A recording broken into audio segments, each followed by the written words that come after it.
Ladies and gentlemen, you are in for a treat today. Not only do I have a top producer interview series coming at you, I have a top producer interview series with someone who represents the future of mortgage lending. His entire brokerage represents the future of mortgage lending. We are going to be talking about sales culture for the future mortgage executive. What does it mean? What should mortgage brokers be looking for? And how has he leveraged his culture into a brokerage where his average originator earns, on average, over $100,000 a year? This is an interview that you won't want to miss. Check this out. They don't teach this shit in school, but they should. Welcome to the Loan Officer Podcast, hosted by me, Dustin Owen, one of the most influential people in the mortgage industry, along with my friends who've lived it, built it, failed at it, fixed it, and scaled it. This is not a show just for mortgage professionals. This is everything I learned because I became a mortgage loan originator. This is the Loan Officer Podcast. Ladies and gentlemen, boys and girls, children 18 plus, you are tuned in to the Loan Officer Podcast with me, Dustin Owen, and a very special guest. By way of Hialeah, Florida originally, today he calls Fort Lauderdale home. He is a ex-basketball player turned mortgage executive, ex-top producer turned non-producing company owner. When he's not working, you can find him working out, running, or spending time with his wife and 2 kids. Today, he and I are hanging out at the FAMPS annual conference. That's the Florida Association of Mortgage Professionals, JW Marriott, Orlando, Florida. He is my new friend, the one, the only, Robert Bencomo. Robert, welcome to Loan Officer Podcast. Thank you for having me. Yes, this is going to be exciting. So you and I get to hang out today. We are at the JW. Yeah. It's FAMP's annual conference. For those that don't know, this is one of my favorite conferences of the year.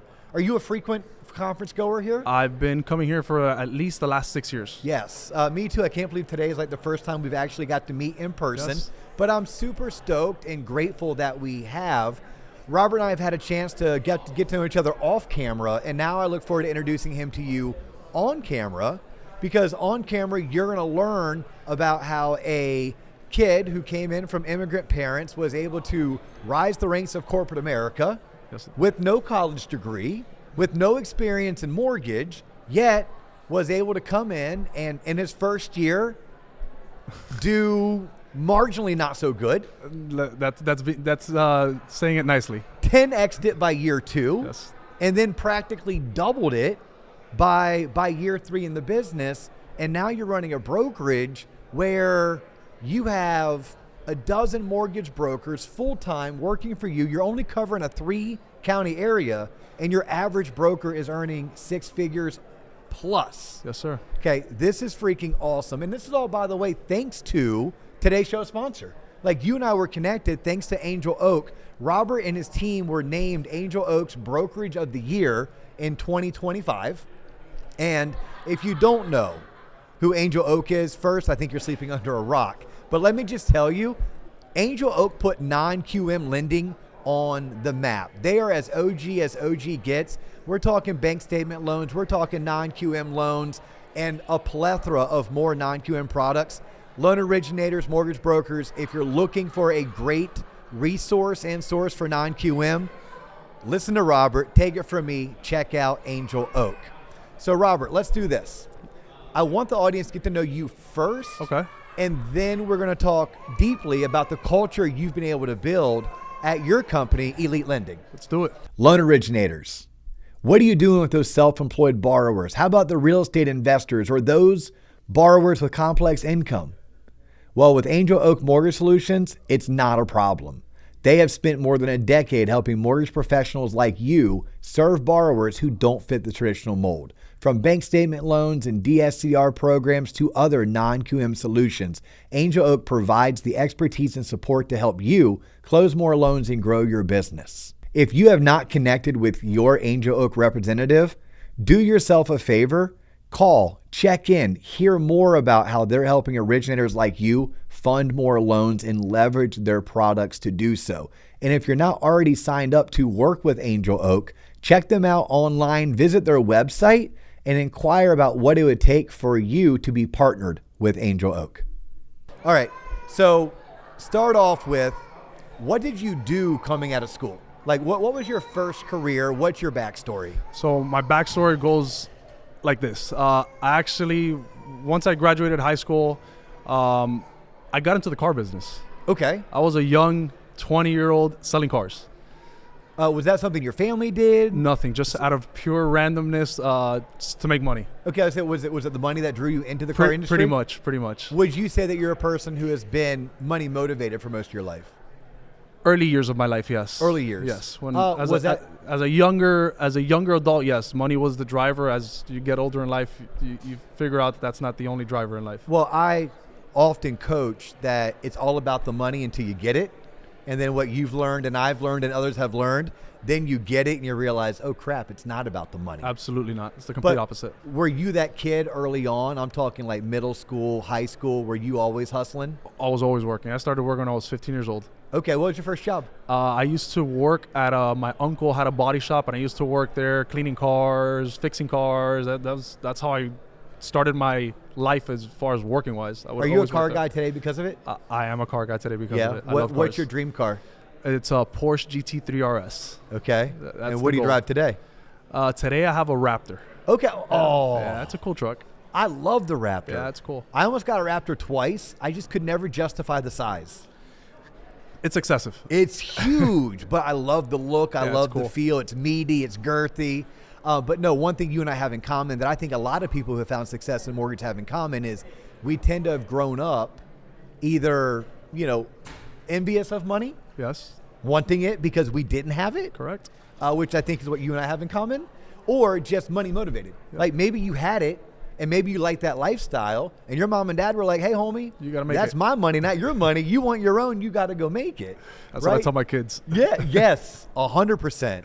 But like I remember like selling Jolly Ranchers for money in middle school. Yeah. But in elementary school, I was buying baseball card boxes, breaking the boxes and selling the packs and trying to make money. Yeah. Right? And then like you, starting in high school, I always had a job. Yeah. So you're 20 years old, you're money motivated, you sell cars. How long did you sell cars for? I sold cars for about 4 years. Okay. Yeah. And then eventually got out of car sales. What drug you out of car sales? The long hours and the long shifts and no vacations. It was a great learning experience. That's where I got all my sales experience from, and I learned a lot about people, and I learned a lot about sales, industries, culture. So that taught me a lot about what I learned from that I implemented in my life and my business today. Yeah, for those tuning in that are thinking about getting in the industry, or those tuning in who are looking to bring what I prefer, guys like you and I bringing the next generation into the industry, I will tell you, I love looking to the car industry for our future talent. But my caution is always this.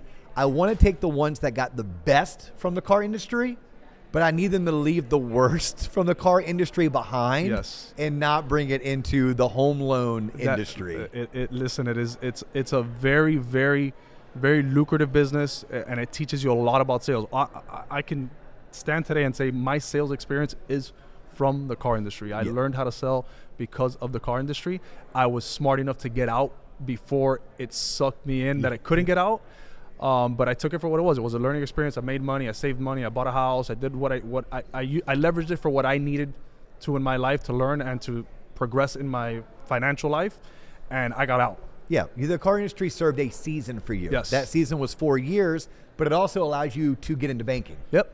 Right? So you leverage car industry, car sales. Finally, a bank's willing to talk to you because you have real life experience. And you worked as a banker for how many years? I was there for 2 years. Okay. Yeah. Before you did what? Before I did, I was working for a food distributor, so I was selling food.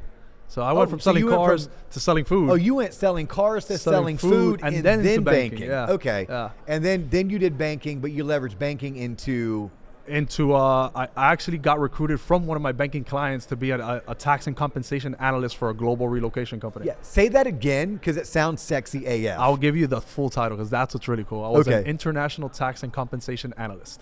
Okay, how long did you do that for? I did that for about 2 years. Okay, yeah. Did you love it? Did you hate it? Did it sound sexier than it really was? There we go. It was sexier than it really was. The title was great, and I thought that I wanted to sit behind a desk all day and crunch numbers.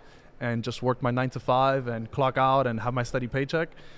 But if you're a salesperson at heart, that only lasts for so long. You get that itch of like, all right, like I can't be sitting in this cubicle 9 to 5. I learned a lot, but man, I hated it.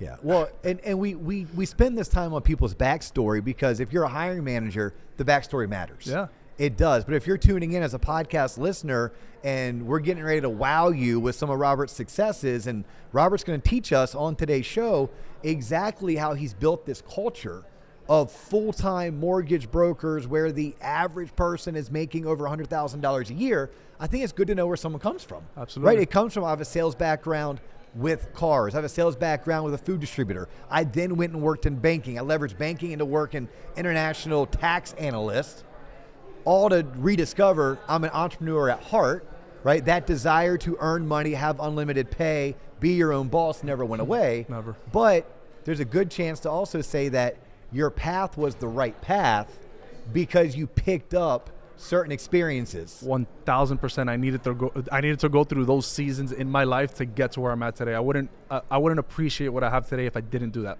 Yes, and that's what I try to tell when I'm at the UCF's College of Business. I'm talking to 21-year-olds, or I'm talking to a 32-year-old who's considering a career change, or better yet, someone calls me and they're like, hey, Dio, what's better, a credit union, a consumer direct, a this? And I'm like, get experience. That's what's better, Yep. right? And what works for you in 2026 might not be what excites you in 2032, Yep. but what you do in 2026 may be what like lays the pathway to get you to what you want to do in 2032. Absolutely. So let's talk about your entry into the mortgage industry. I teased it in the opening, but I didn't want to give it away. Okay, you jump into the mortgage industry. The year is 2016. 2016. So not a bad year in the industry. No. Not a good year. I mean, it's not like a COVID year. Correct. Right. It's not like a 2020, 2021. But for the most part, things had recovered. Correct. From 2008. Yep. You jump in. What did you do, units and volume, your first 12 months? I closed 3 loans, $700,000. Okay, we're going to stop there. 3 loans, $700,000 in 12 months. 12 months. Because I'm promising you, I do this for a living now, there are 10,000 people tuning into this episode. Of those 10,000, 3,000 of them are in their first year, and they either haven't closed a loan, they've only closed 2 loans, and they're freaking the F out. What would you tell those 3,000 people?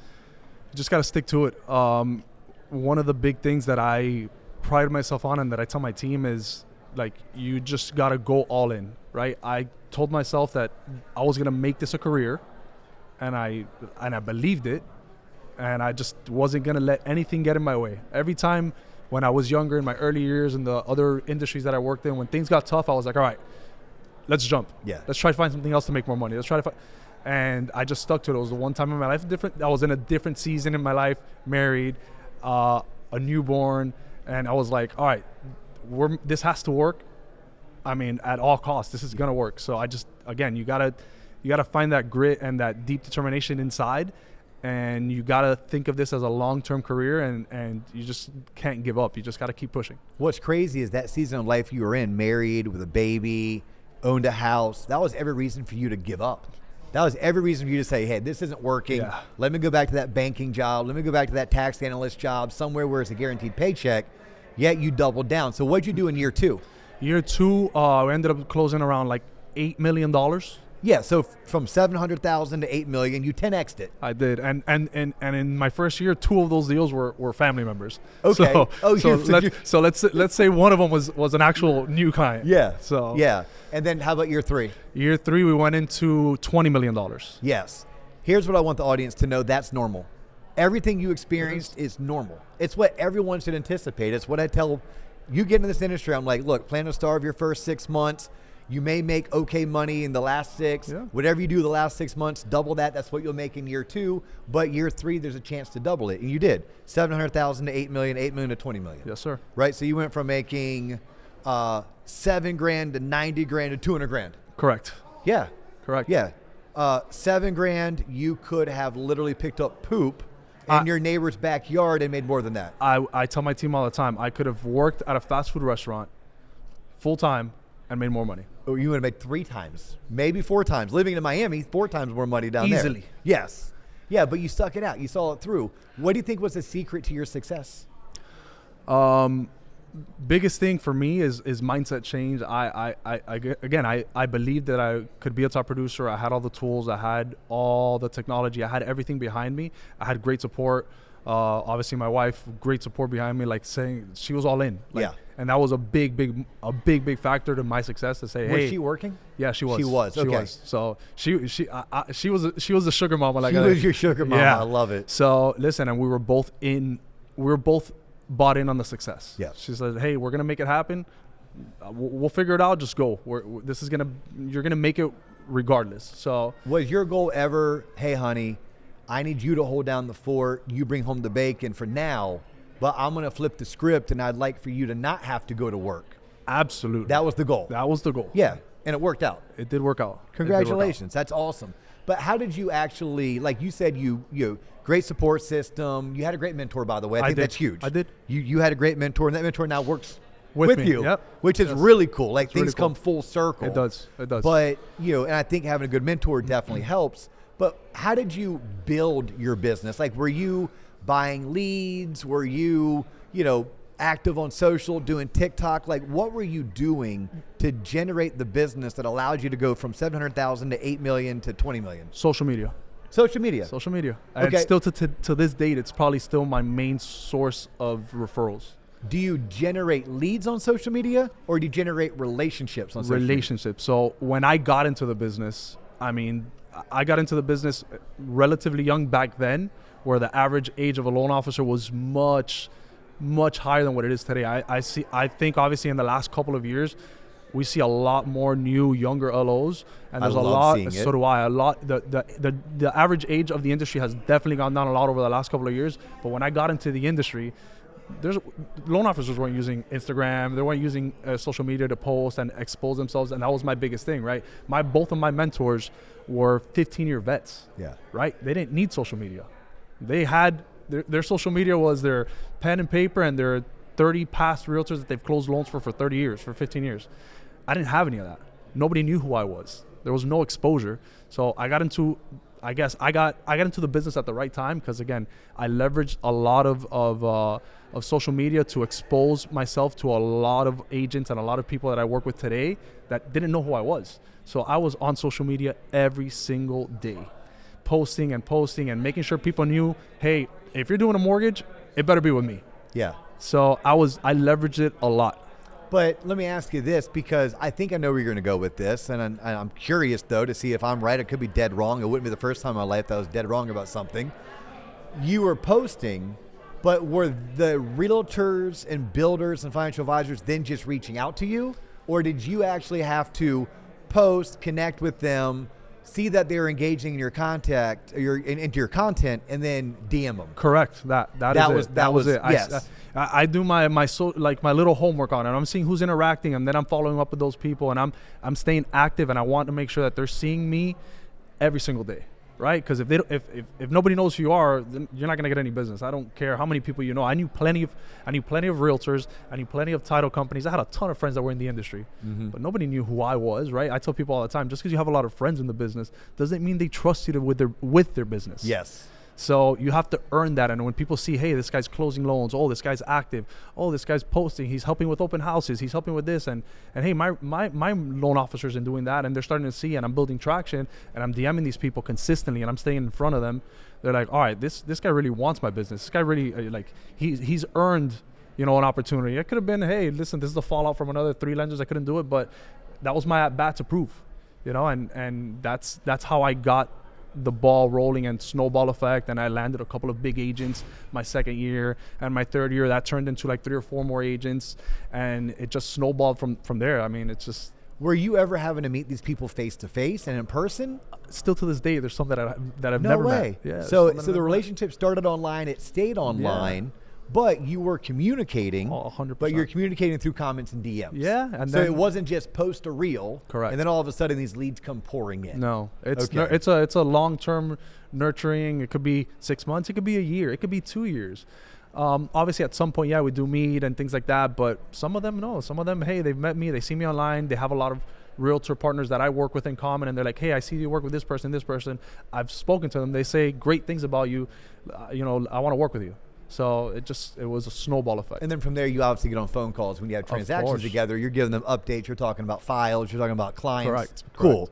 And I love that we spent some time specifying that, because I think the biggest farce is that people are like, well, I don't want to go on social because I don't want to be TikTok famous. You're not going to be TikTok famous. Or people are like, I'm posting all the time. I don't know why I'm not getting any business. I'm like, well, A, what are you posting? Right? We'll start there. Yeah. Do the people get to know you? Are you bringing value? But it's like, but what else are you doing? Because we don't teach you or coach you to post and ghost, right? Correct. Like, you got to post, and that's like step 1 of 5. Yep. There's 4 more steps along the process. You obviously figured them out. You also did something that we coach and teach. You took what the defense was giving you. Yep. So in 2016, 2017, your elders, your mentors weren't on social. Of course. But guess what? In 2026, there's something the defense is giving the people. It may be live streaming on TikTok. Yep. So I just had Luke Walker on the show. That dude closed 80 units last year, all from TikTok Live. Yeah.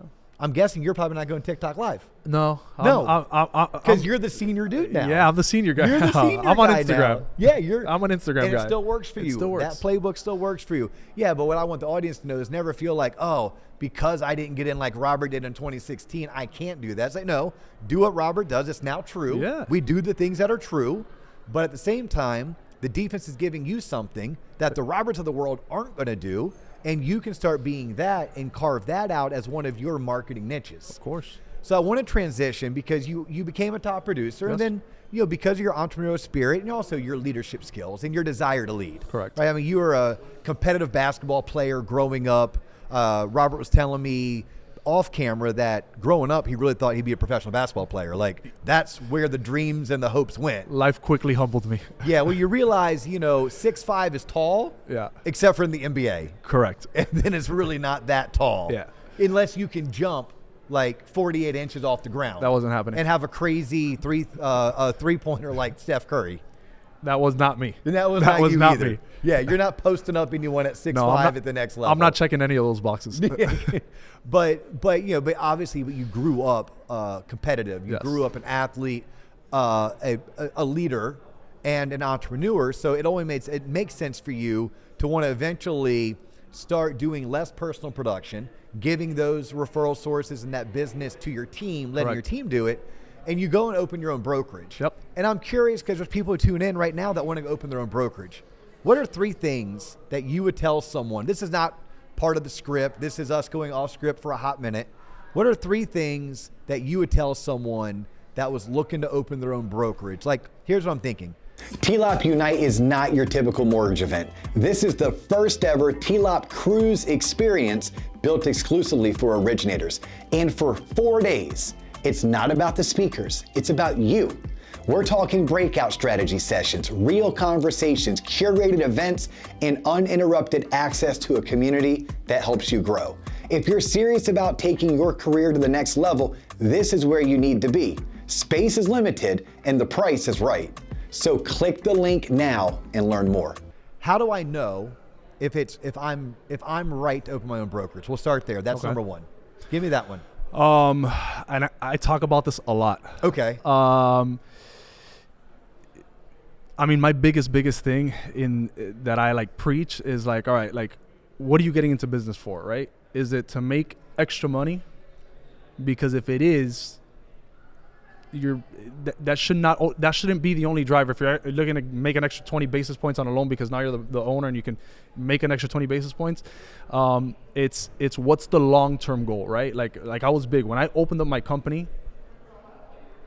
I opened it up with an exit strategy. Like, yeah, okay? Like if you're just opening up a company to just close loans, well, you're probably better suited to leverage another company that's already established, that already has processes, procedures in place, to be able to scale more, leverage their technology and their process to scale your business. If you're just planning to just open up a company to just be a one-man shop, you're probably better off leveraging somebody else. Meaning you won't make any more money. No, you're not. You get to be your own boss. Yes, great. But at the end of the year, You may make more money per loan, but at Correct. the end of the year, you won't make money per year. Me personally, Yeah. when I stopped producing, I made less money Yes. when I was not producing the Me first too. the first couple of years Me too. than when being a loan officer. Yes. By far. Yes. Right? So if that's the goal, I mean, if that's the first metric, if that's the goal, like, hey, I just want to make more money, you should probably explore the options and get in the right culture and the right team, because you'll be able to make more money as a single LO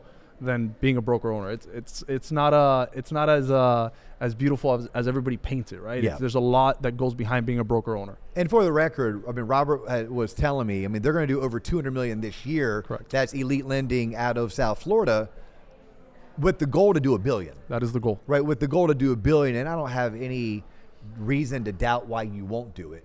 Are you trying to do it by 2030, by 2035? Out of curiosity. The deadline for me was a 10-year goal. Okay, cool. So And you're on year 5. Year five. You're So- in a great spot. You're saying I want a 5X in the next 5 years? Yeah. That's sustainable growth too. Correct. Very sustainable. Okay, so that would be number one. Number one, if you're thinking about opening your own brokerage, first, really sit long and hard with your why. Why would you do it? Correct. Because a lot of times, if your answer is just, I want to make more money, Robert's saying that's not the case. It's not. All right, so let's think about this. What's one thing that you learned the hard way after you opened your own brokerage?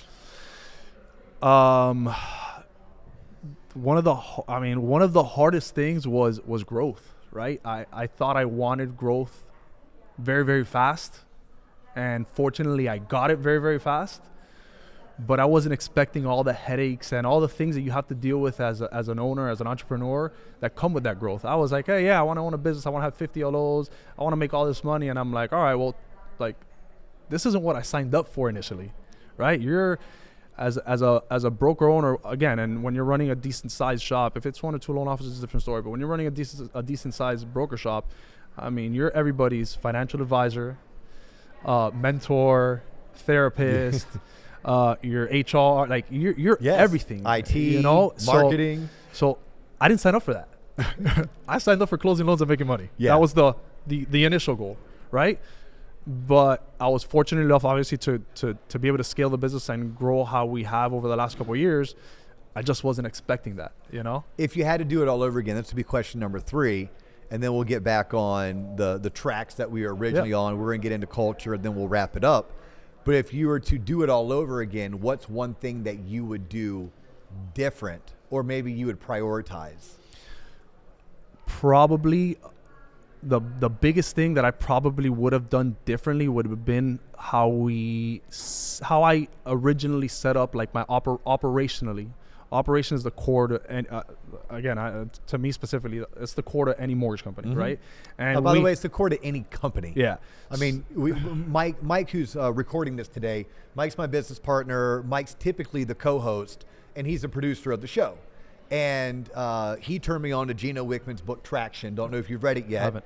But the entrepreneur operating system, right? The operating word is in there for a reason. Correct. And it's not mortgage specific. It's all business specific. Yes. Dan Martell says that book is a must read for any operator. So I love hearing you say this. I'm sorry I interrupted, but No, go back. absolutely. So doing it all over again, you would prioritize. I would have taken a step back, and in my business model, in my business plan that I didn't have was my operation plan. I just, that was a figure it out with the punches as it rolled. Yeah. And it cost me a lot of money. Yes. And a lot of time and a lot of gray hairs that I continue to keep growing. But I would have taken a step back and were like, all right, how do we want to run this business operationally? Because I knew how to do loans, I knew how to structure deals, I know how to close loans, but I don't know how to operate the business. Yeah, right? The assembly line. Correct. From So- soup to nuts, A to Z, from infancy, like we call it cradle to grave. Correct. We figured what that does out. that look like? Yeah, we were figuring that out. We're rolling with the punches there. And again, we figured it out, but I would have been much further along in my career if I would have sat down and been like, all right, how are we going to run this business Yes. on a day-to-day, because we want to get to that $1 billion in production? How are we going to get there? Because it was like, all right, no processors day one. We'll figure that out down the road. Yeah. And so that's probably what I would have, as far as a business structure wise, I would have been like, all right, let's sit down and really iron out this process beforehand instead of figuring it out as we went. But again, roll with the punches. We learned. It cost me money. It cost me time, but we figured it out. Do you have processing in-house or do you use third party? I do. I have my entire operation is in-house. That's Okay. one of the big things that again, with time, I figured out that for my business model, might not be the same for everybody, just for my business model, keeping my entire operation in-house, whether it's, like I said, our marketing team, our operations team, our graphic design team, everything is in-house. I haven't fortunately we don't and we haven't had to outsource any of our operations. And so on your brokered loans, I'm assuming you just have to absorb Correct. that processing cost. Correct. Obviously, if you go and you do a correspondent deal, then you're allowed to pass along a processing fee to help offset some Absolutely. of that. Okay. Absolutely. And that's a little geek out moment. Yeah, Two yeah. guys that run operation. Everyone else like, what are you talking about? Look, if that went over your head, don't worry about it, right? That was just me being curious. So let's get into what I really wanted to talk about, really I wanted to get to know you. Yeah. Right? There's so many lessons. When you get to know people's backstories and you can start picking apart, wait a minute, slow down. Tell me more about that. Bam, lesson, right? And that's what we've been able to do the past 30 minutes. But I want to talk about the sales culture that you have, and you just kind of gave us the perfect segue into it because I asked you a simple question about your operation as it pertains to processing, and you're like, we do it in-house. We do marketing in-house. You told me you have like 10, 12 LOs that are all full-time. They're 1099, Yep. but they're all full-time, and you average about 10 million per LO. That means you probably have some doing 20, 30, 40. Yes. Maybe you have some that are newer in their careers, so Correct. they're still in that $3, $4, $5 million range. But when you look at your average, it's 10 million per LO, which means they're making over 100 grand per LO. That bucks the norm. That bucks the trend. So I want to know, there's something we can learn from you here. Oh, by the way, you're 38. Your average LO is 32. 32. Okay.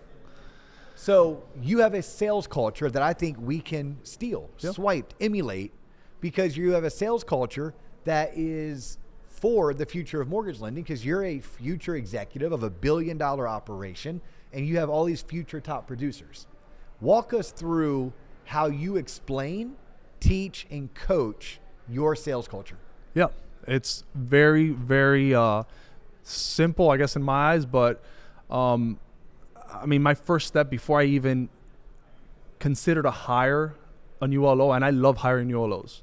New to the business, newly a licensed. year or less, Yeah. or brand newly licensed. That's Okay. like that's my sweet spot. That's what I really like to hire. You want to And second guess that? You just said that on the Loan Star podcast. You're going to get some phone calls now. I'm sure I will, but that is our culture. Okay. That is what our culture has bred, right? Why? And I'll tell you very, very clearly why. I get to teach new LOs how to do things the way we do things at Elite, and they do not come with bad habits. Because Love it. they don't have them. Yes. Right? It's very hard to unwind bad habits from a very experienced LO, but with a new LO, their habits are what you teach them, right? And our culture and in our team, and I don't like we call it a team. Like nobody works for me. Like they're my team. They're Facts. my entire Yes. staff is my team. Okay. Right? And we breed around that. It's like, hey, does this person fit our culture, right? Do they have the similar beliefs that we have? What are the beliefs that you're looking for? We want people that are driven, that have motivation outside of just closing loans and making money. You know, whether it be like a health, they're like we're big. All of us work out together, and we do a lot of that. So like, I want other drivers. I want to ask those questions like, hey, like what drives you? What wakes you up in the morning? Like, what are those things like that motivate you? You know, like what are you doing this for? Is it for your family? Are you trying to grow? Are you trying to, have kids? Are you trying to buy a house? I want to know all those things to see what the driver is and to make sure that it's just not about the money, right? What is the goal? Like what really wakes that person up in the morning, right? A. B, do you fit in our environment, right? Because I tell people all the time, Elite isn't for everybody. No I don't want assholes allowed. I don't want to hire everybody. Yeah. Like I'll tell people, and I've said this publicly. And if you could be $100 million producer, if you don't fit my culture, I don't want you there. Say that again, because there's people in the back that maybe haven't been tuning in. Say it for the people in the back. If you are a $100 million producer and you do not fit the culture, right? I don't want you. Yeah. I don't. One bad apple will rot my entire tree. Yes. So I don't need that. I can groom $100 million producers. I can teach people how to become $100 million producers. I don't need that day one. I like to teach people. I like to coach people. We mentor people. We have 5 senior loan officers currently, and they mentor the team. And Like, we have a great culture. It's a team where, like, everybody goes to the office. So if you need to ask a question, there's always going to be somebody there to answer. I'm always Say at that the again. office. Where do people work from? From the office. Oh, but come on, Robert. This is post-COVID, dog. I'm old school when it comes to that. We have a really nice office, and everybody goes there. Everybody has their workspace. That's our culture. Like, you got to go to the office. You want to learn. If you're a new LO and you want to learn, again, it's hard to be a loan officer on Zoom or from your couch or from home. Especially when you're inexperienced. I wish people could listen to that. Especially when you're inexperienced. Especially when you've never done this. You're speaking my love language. I wish, like, people would think, oh, you and Robert must have hung out for like years. I'm like, no, we literally met like an hour ago for the first time. I too was able to build $1 billion division. I did it primarily by bringing people into the industry. Absolutely. We had the most success only when people were coming to the office, because you feed off of that energy and that momentum, and iron sharpens iron. If I hear you making your calls and I'm having a bad day, I'm going to go make some calls, right? I mean, and I wish we could get more people to take their head out of their rear ends and recognize few of them are better working from home. Like, I see their W-2s, I see their production reports. I'll pull your production up in Redder, Ingenious, Model Match, and MMI just to make sure I have all the right accurate data, and I'll be able to show you that you were more productive when you went into the office, where you had leaders like Robert, and you had others that were also trying to do what you're doing. Okay, so you're very finite in what you want, which I think for the leaders listening need to know that. But keep going. I kind of got on my soapbox again. Yeah, so we're very, very specific, and we have an interview process, right? So one thing that I learned actually early on as an owner, I would just hire anybody, right? I could be wrong, but this is like an industry standard, right? People would come to my office, knock on the door, or text me and be like, hey, I want to go work for you. As if it was just, hey, all right, perfect, hang your license tomorrow. And I made those mistakes. Some people just, yeah, cool, you want to work here? Come work here. After a couple of years, I was like, time out. I choose if you can work here. Yes. You don't walk in here and tell me that you want to work here. I want to see if you fit the team. And it's crazy, but the industry is like that. People are just like, all right, I'm leaving this broker, I'm going to go to the other one. Have they even accepted you? Have you interviewed with them? No, we have a process with that. I want to make sure that you fit. My entire team, or a couple of people on my team, my senior team, will speak to the person to make sure, hey, did I ask the right questions? Maybe they might have other questions that I missed, to make sure, and they'll give me feedback. Hey, this person is a good fit. I like where their mindset's at. I like where their ethics are at. They're a good fit for the team. Yeah, they're brand new. Yeah, they've never closed a loan in their life. I don't care about that. We can train that. That's a trainable trait. I can't train you to be a hustler. I can't train you to have a grit, to have resilience. I can't train you. That's got to integrity. That's got to come from within. Yeah, be a good human. Yeah, so that's unable to that's train. That's untrainable. What type of support are you giving? Because I think culture is also support when you're in a sales environment. When someone comes and works for you at Elite Lending, what type of support are they given? What should they expect? If you're a licensed originator who's closing loans, but you're not consistent, this is for you. If you're brand new or just looking for motivation, trust me, this is not for you. Most LOs don't need more information. They need structure. They need proven processes and somebody to hold them accountable. T-Lob's Originator Coaching gives you weekly live coaching, scripts top producers actually use, and step-by-step business systems you can implement immediately. Not someday, we're talking day one. You're not watching videos alone. You're executing in real time with other originators who take this seriously. Right now, you can try it free for 2 weeks. That's 2 full weeks for free. You'll sit in on live coaching calls. You'll get access to the frameworks and see exactly how top producers run their business. If it creates clarity, if it creates momentum, or even if it puts wins on the board, you keep going. If it doesn't, no worries, you can cancel. No pressure at all. Click the link, start the 2-week trial, and finally, build this like a business, not a side hustle. So they have access to the CEO 24/7. I'm present at the office every day. I'm usually try to be the first one in. I have guys that have gotten into the culture so much that they beat me to the office a lot of the times, but I'm always there myself. Again, since I'm not originating anymore, my time is very dedicated to growing, the team, training, helping out. Hey, you have a question on a file, I'm there. You have your whole operations team there. We have our senior team there. So like you have access to anybody. We have obviously group chats. Everybody has my cell phone. I answer my phone. Unless I'm sleeping, I'm answering. You can call me at 8, 9, 10 o'clock at night. If you're part of the team, if you've made it to the team, it's because we care about you and anybody's going to help you, right? So there's unlimited support at our company because of the culture that we built. There's no hey, I'm gonna help you, but I gotta you gotta give me 20 bips on the, like that doesn't work with us. Like, hey, I'll get on the phone, or another LO will get on the phone with their client and say, hey, they'll talk to them and they'll help them close the deal, or they'll help them put the deal together. That doesn't exist with us. We are a very tight-knit group, and it's just steamrolled. Like, it's just crazy. What does your tech look like? So we're currently in the process of building out our own proprietary in-house tech.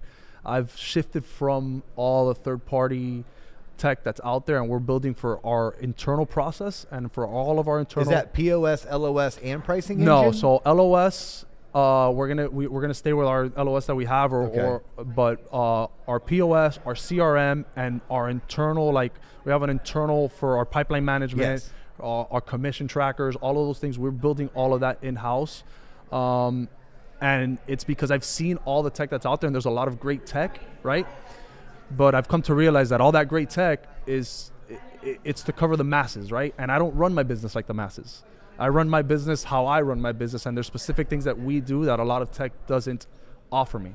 So as of a year and a half ago, we really took a big, deep dive in building out our own tech, our own platforms, leveraging some AI and things like that. So we're currently in the process of building out our own tech. But I guess your culture is one in which when I come work for you or anyone comes to work for you, they're being told, this is the tech, here's how you use it, and we all use it. Yep. It's not an optional, Absolutely. She does it one way, he does it the other. It's like, no, this is what we do because it's our culture. It's systematized, it's process-oriented. It can be trained, it can be taught, which means it can also be managed. Correct. And then that's how you scale from 200 to 500 and 500 to $1 billion. Correct. You have to use the tech. Right? And there's no, fortunately, like there is no, hey, on this transaction we're gonna go this process. No, this is a process on every single file, and everybody has to follow the process, and the culture has already bought into that. So like nobody knows anything outside of that. Yep. And that's how good businesses operate regardless of industry. So let's do this. You're obviously doing great things. You have so much more room that you're going to grow. I can't wait to literally be a bystander, being able to watch, cheer from the sidelines. I'll always be here if you need something. Absolutely. And for the people who are tuning in, especially the people of South Florida specifically, or anyone in the state of Florida, as you're looking to grow, if people want to get a hold of you, what's the best way to get a hold of Robert Bencomo? Two easy ways. You can either actually the easiest way would be you could email me, robert@elitelendingfl.com. That would be the easiest way, or find me on social media. I don't even know what my social media handle is. I got to look at it. It's like Robert Bencomo. Let me see if I can pull it out. We're gonna go off script here. We're gonna go off script real quick. He's gonna go and probably look at IG and be like, oh my gosh, Robert _Bencomo 14. Robert _Bencomo 14 on Instagram, or you said your email address is robert@elitelendingfl.com. All right, so last question. Favorite book you've ever read, or one of your favorites, one that you would recommend? What was the last one? I'm not a big book reader. Audiobook, David Goggins. Can't Hurt Me? Can't Hurt Me. I love that one. Okay, very cool. Can't Hurt Me. Bonus question. Talk to me. Grew up very blue collar, yes, right? Blue collar. Hialeah, Florida. What's something that, now that you're a dad, now that you're a business owner, you've been able to achieve certain levels of success, what's something that you're teaching to your children, specifically because it wasn't taught to you at Hialeah High School. Yeah. It wasn't taught to you in your household growing up, but you're making sure your children are taught that lesson? The biggest thing that we teach the kids is to really really respect like hard work, everything isn't given to you. Yes, because I've had a fortunate, successful career. Like my kids know that, hey, they're still got chores to do. You still have to earn your way here. I want my kids to know the value of obviously money, because money is a great thing, but it could also be a dangerous thing, right? So I want them to know the value of money. I want to know what it could do for you, but also what it could do to you, right? And just keeping them level-headed, right? Just because they have a lot of things that maybe they might be fortunate enough that a lot of people might not have, they need to know that could go away in a minute, right?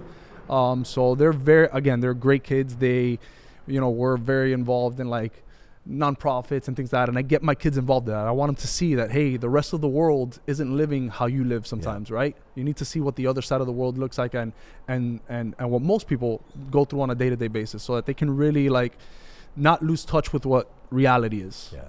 Well, Robert Bencomo, thank you so much for taking the time out of the FAMP conference. Special shout out to Angel Oak again. Angel Oak actually is who put this interview together. And if you're tuning in for the first time, thank you. First name Dustin, last name Owen. I am all over LinkedIn. Probably the easiest way to get a hold of me is on LinkedIn. Send me a DM. If I don't respond within 24 business hours, I would be shocked. I know my Instagram handle. It's at the Loan Officer Podcast. If you're tuning on Spotify or Apple, make sure you give us a 5-star review. That's how we remind other mortgage professionals that this content doesn't suck and that they too should be tuning in. If you're on YouTube, smash the subscribe button. You got to think on YouTube, it's not just about the podcast. We have the DO show, we have Coach's Corner, we have Talk Mortgage to Me and Mortgage School. Tons of additional content all there to help shape the future of mortgage lending. And if you're a lender or you're a loan officer, you're looking for coaching or training, check out everything we have to offer on our website. Website is tloponline.com. That's TLOPonline.com. He's Robert. I'm Dustin. That's all the time we have for you today, but we do look forward to catching you on the next episode.